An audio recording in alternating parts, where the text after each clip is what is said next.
Люди пожилого возраста редко остаются без внимания. Социальные работники несколько раз в неделю регулярно посещают своих подопечных.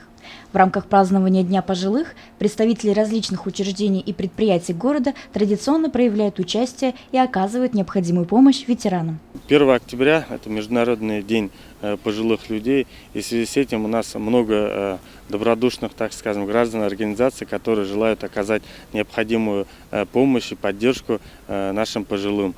На сегодняшний день откликнулись на благотворительные мероприятия «Забота», страховая компания «Спасение», башкирский филиал. От неожиданного визита гостей Зоя Пинашина разволновалась.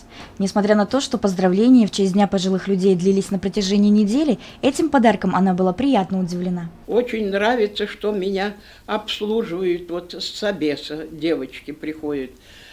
Очень, наверное, лет 5 Альфия Камиловна меня обслуживала. Сейчас она куда-то, ее направили в другое место. Ко мне приходили 2 девочки, тоже хорошие, внимательные. Что скажешь, обязательно все принесут. Но я записываю на бумажку, им говорю, они приносят. Никаких претензий у меня, никаких нету. Меня обслуживают хорошо. Ветераны нежданным гостям оказались рады, и каждый по-хозяйски с доброй душой просил остаться на чашечку чая. Однако, чтобы успеть навестить всех пожилых людей, засиживаться было некогда.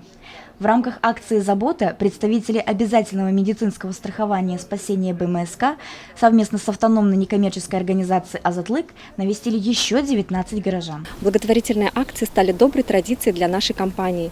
Сегодня мы поздравили наших долгожителей с праздником, вручили им продуктовые наборы.